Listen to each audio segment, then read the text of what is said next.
Today I'm going to talk a bit about the rhetorical analysis.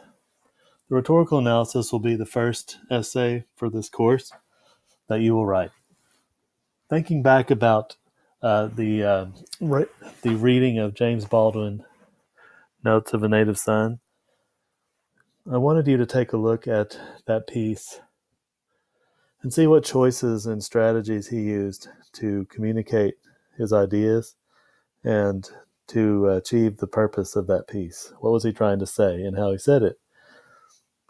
You will use a piece, either a speech or an op-ed or some similar type of writing that has a point of view, and rhetorically analyze that document or speech. But first, let's take a look at rhetorical analysis. A rhetorical analysis is when you look at a piece of writing, an editorial or an essay, and analyze how the writer, or you might be using a speech, but you look at how the speaker or the writer communicates to the audience. How do they use language, word choice, examples to get their message across? You also consider the time, the place, the issues at hand, what challenges are facing the writer or the speaker, and why they have chosen to write that piece. There are two types generally of rhetorical analysis. Textual analysis focuses only on the text. So just looking at the language, the appeals to the audience. It doesn't think about the author. It doesn't consider the context, the time, the place. It doesn't consider surrounding issues that might have influenced the piece. It only focuses on the text. Contextual analysis focuses on outside issues related to the text. So cultural environment, the time, the place that the speech or piece was written, who the author was, what their credibility was or is, and what they're responding to, what issues are going on during the time, what challenges might they be responding to. That's a contextual analysis. Some of the general characteristics of a textual analysis include the audience. How is the perceived audience affecting the choices that the writer is making or speaker is making? And then there are three that you may have come across before, three Greek words that characterize different appeals to the audience. So ethos, you can think of ethics, but it just talks about the credibility, trustworthiness of the author and speaker. And those things might include, what are their credentials? Are they an expert in the field? Do they have a lifetime of experience regarding what they're talking about? For example, if you are familiar with Malala, who spoke to the UN about educational discrimination in Pakistan and Afghanistan and those areas, she had experience fighting for education and also the experience of being attacked and almost killed for her standing up for her beliefs. So that was her credibility that she brought to the table when she was speaking on the issue. Another type of credibility might be that it's a person who has achieved a certain authority in a topic or a subject. So maybe like a doctor or a research scientist that has conducted experiments and obtained higher degrees and then can be considered a credible source. Pathos is the use of ethics and values to persuade. So how are they examining the ethical situation of the audience, the values of the audience, and how are they using those to convey their message and write or say a specifically persuasive piece? Logos is the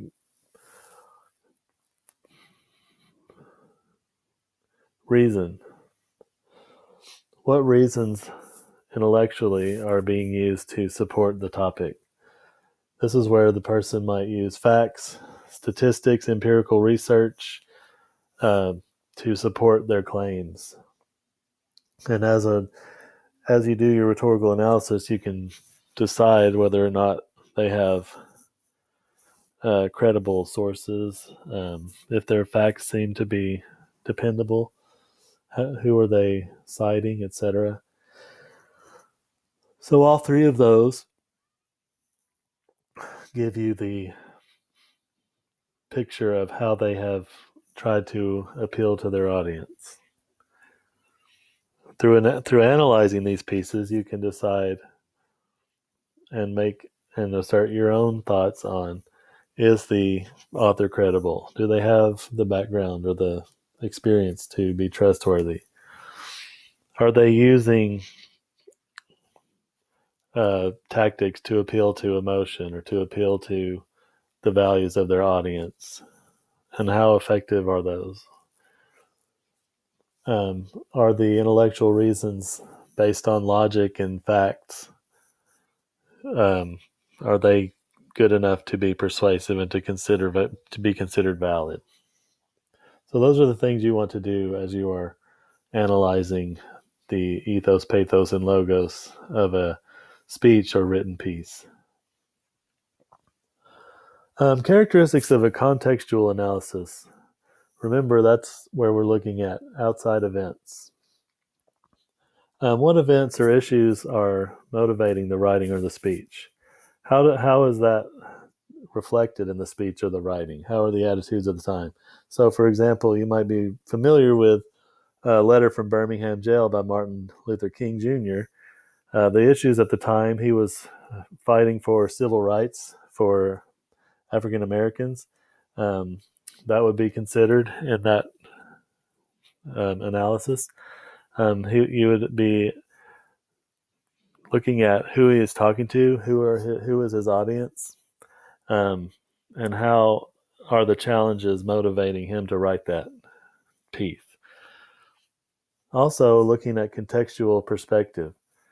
What other pieces were written during that time that might be connected to the speech or the writing, that might be part of the overall conversation at the time?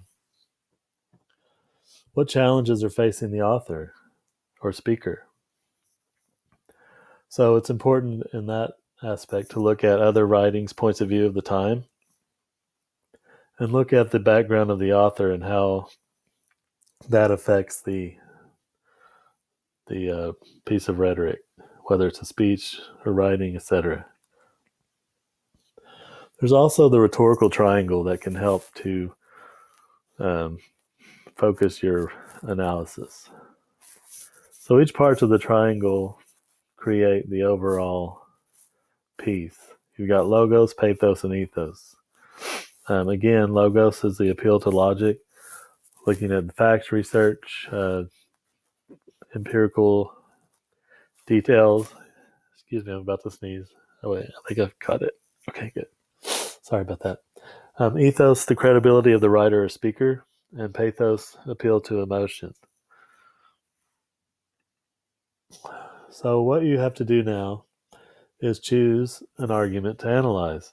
I'd like you to use the BCTC library page for resources, so I'm going to go there now and show you how to do this. So here on this, the place I'd like for you to look, scroll down to opposing viewpoints.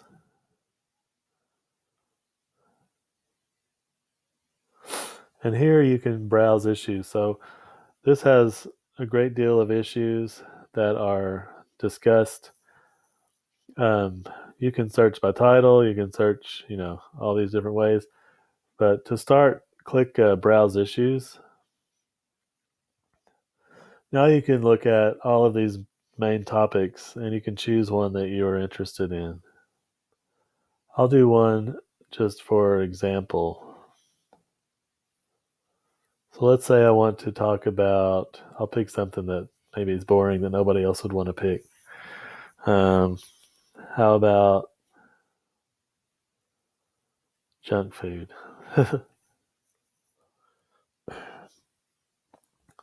So when you get to the topic junk food, you've got all these choices here. You've got academic journals, images, magazines, etc. But you want to pick something that has a point of view. So click viewpoints. Now you've got a list of pieces that can give you a point of view. So I want to find something that's an argument that I can really look at. So I'm just going to, and I haven't done this before, so I'm totally doing this just as you might if you were looking. I mean, I've done this before with other topics, but not for this topic. So I'm trying to replicate this, what you will do. Let's see. I think I'll try a ban on junk food may harm school funding. So this is a piece in a newspaper, the Seattle Times. I can kind of see here exactly what the piece is about. So I can see if you might want to read this first before you spend more time to see if it's what you want to look at. And then you go in and take a look at the actual piece. So if you were to choose this article, for example, you would begin your rhetorical analysis. And that in this, you'll look at how the writer is using appeals to the audience and so forth. So you'll look again on throughout the essay once you choose it. So let's go back to the issues. All of these are current issues that might be hot button issues. Some of them are going to be controversial, but you're not looking at something that you want to agree or disagree with. You are simply looking for a piece of writing to analyze. So the purpose of this is not for you to express your opinions. Just I want to make that fully clear as possible. You're not looking to argue a point of view. You're looking at a piece to analyze how that writer or speaker did that. It's a very important distinction. So again, let's see if I wanted to do the men's rights movement. I've never really looked into this. I'm just curious here. Viewpoints. Alt-right blends misogyny with racism. So that might be something to look at. Legislation is not needed to protect rape victims. So there's different things here that you can tell are controversial right away.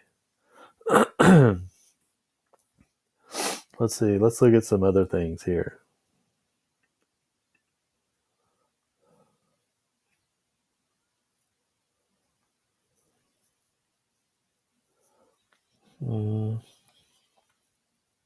Post-traumatic stress disorder.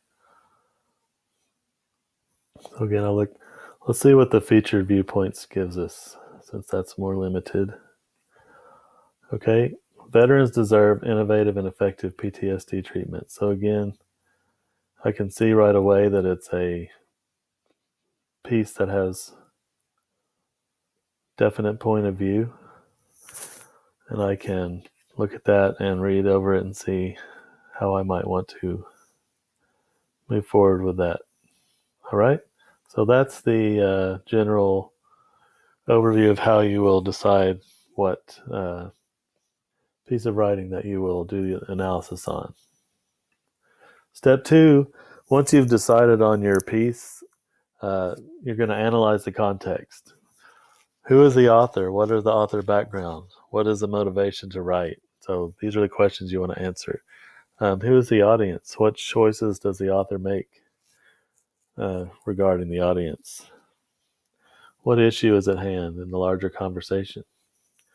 Step 3, analyze the text. What is the main claim or idea of the piece? How are the reasons and claims supported? What is the medium or genre? Is it an op-ed? Is it a speech? Is it an opinion piece? Is it those are the things you want to think about. Is it an essay? What appeals are used? Ethos, logos, pathos. Work your way through how the writing uses those. And also characterize the style. Is it informal, formal? Is it conversational? Um, how does the writer set up the piece? And how is that effective? As you begin to compose your draft, in your introduction, describe the argument you're analyzing, introduce the author, the time period, what was it published in? Was it in a journal, a magazine, a newspaper, that kind of thing? Do you need to provide any background information on the issue? In the body of the essay, discuss the strategies and tactics you identified. So, how did the writer make choices based on the audience, based on the appeals to the audience? What were some of the word choices? You can look at word choice, diction, tone, all of those things can be studied depending on the piece. You might want to bring those out. In your conclusion, instead of just simply restating the introduction, what insight can you show that you concluded from the analysis? Remember, you're not supposed to, this isn't a piece where you're agreeing or disagreeing with the writer. You're simply analyzing how they present the issue. So it's not an argument you are making. You are studying how they are making the argument. You can also evaluate how they presented their argument. And do you think that they were successful, or do you think that there were weaknesses? That's where you will write about these things. What are the weaknesses and strengths? So that's the overview of this assignment. I want you to choose your topic as soon as possible. Choose your essay as soon as possible. And we will work on drafting and writing the piece over next week, and have that go ahead and make a time to submit final draft. That concludes the discussion of the rhetorical analysis for today. Thank you.